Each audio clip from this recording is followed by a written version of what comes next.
Салам сұлу айымдар, сұлулық сүйүү, жашоо негизи айымдарга бүт керектүү нерселердин баары менин каналымда. Менин атым Айнура Сагынбаева.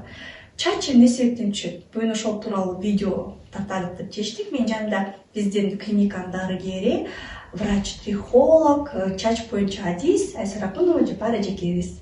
Чач эмне себептен түшөт, Жапар эже? Саламатсыңар достор.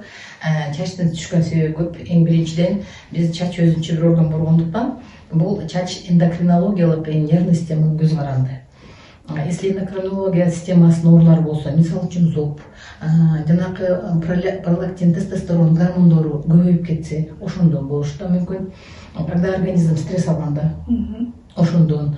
Анан көбүнчөсү азыркы мезгилде жайылганда пандемия учурунда ковид менен ооругандар, 3 айдан кийин 5 айга чейин да, ошондо как раз иммунитет ылдый түшүп калган убакта азыр көбүнчөсү ошо ковид менен ооругандар чачтары көп түшүп атат деп кайрылып атат. Ал да себебинен бери кичинекей балдардыкы, когда гемоглобини азыр ылдый түшүп калганда, анан чучок курттар бар да, ошонун 14-15 түрү болот да. Кыргызстанда кезиккени лямбли, таксакары, аскарида деген түрлөр бар да, ошолор көбөйүп кетсе, ошондо да түшөт.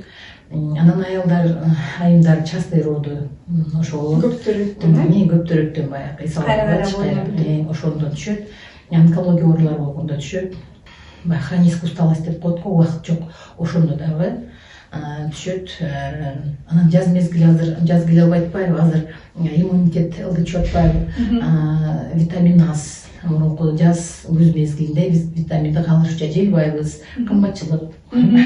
Ошондуктан азыр ошо себептердин бири да авитаминоз, нехватка витаминов, анан жанакы иммунитеттин түшүп кетиши. Анан жанакы көбүнчөсү түшкөндө дагы ичи катып калат да, запор. Хронический запор дагы ал дагы себебинин бирлерине кирет да.